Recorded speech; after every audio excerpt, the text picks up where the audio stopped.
कि मुल्क के मफाद में यस हम सारे सौदे करेंगे, किसी पार्टी के मफाद में नो हम कोई सौदा नहीं करेंगे। कि रोज़े अव्वल से हमारा स्लोगन था, हमारा स्टांस था, आज भी है। और अल्हम्दुलिल्लाह मैं अपनी क़यादत जनाब आसिफ अली जरदारी और बिलावल भुट्टो साहब को मुबारक देता हूं कि उन्होंने इसको कामयाबी से हमकनार किया। अब सर ये ग्रोथ, जीडीपी, रिजर्व बढ़ गए,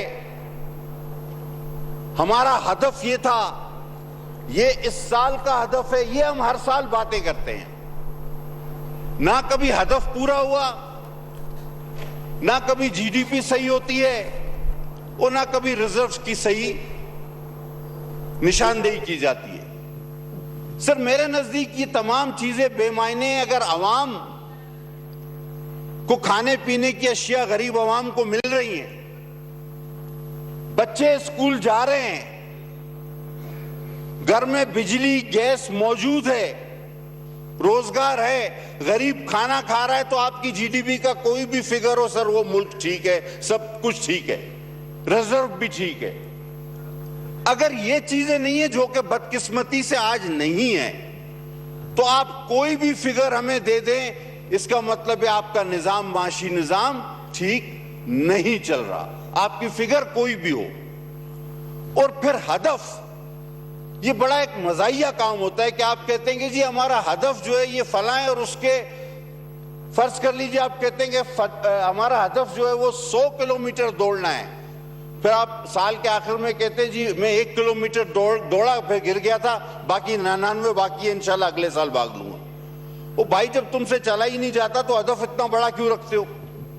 तो ये हदफ वगैरह जो है सर, ये कुछ भी नहीं। हम सारा टैक्स, वो गरीब जो बेचारा टीवी देख रहा है, हमारी बहस व तकरार सुन रहा है, वो समझ रहा है कि इस पे टैक्स लग रहा है, उस पे नहीं लग रहा है, इस पे कम हो रहा है, उस पे ज्यादा हो रहा है, उसको ये पता नहीं है कि लेवी की सूरत में, इनडायरेक्ट टैक्स की सूरत में, मोबाइल कार्ड खरीदे या माचिस खरीदे या सिगरेट खरीदे, हम इस टैक्स का सबसे बड़ा हिस्सा उस गरीब से ले लेते हैं जिस बेचारे को ना रिटर्न फाइल करना आता है, ना अपना टैक्स रिक्लेम करना आता है, जो नॉन फाइलर है।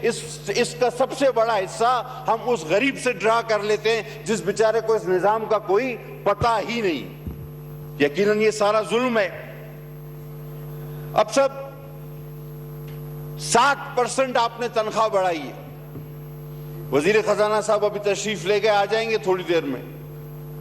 ये किस तरह अलहाम हुआ आपको कि 60%, 25% बढ़ाई जाती थी, 50% भी बढ़ाई गई।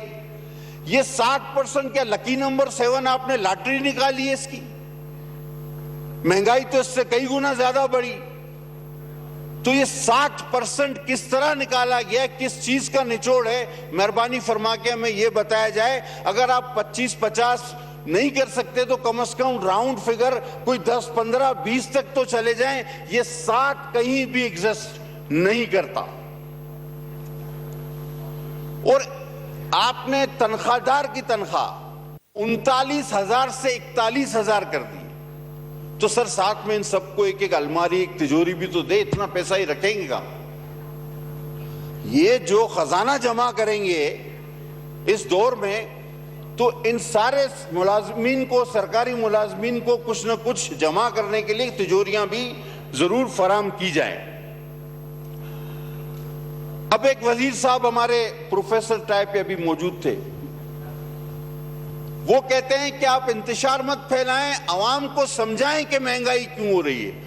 अब ये वही बात है कि बकरे को समझाओ कि तुम्हें ज़बा क्यों किया जा रहा है। अब आप उसको बोलो कि सुन्नत इब्राहिमी है, तो क्या बकरा खुद ही लेट जाएगा? या आप बोलो ईद का दिन है, मुझे गोश्त चाहिए, भाई उसको तो अपने जान की पड़े। अब गरीब को वो कहते हैं आप समझाओ कि महंगाई क्यों हो रही है। मुझे सर ये बात बिल्कुल समझ नहीं आती। अगर किसी और को समझ आती है तो मैं तालिब इल्म रहूंगा उनका।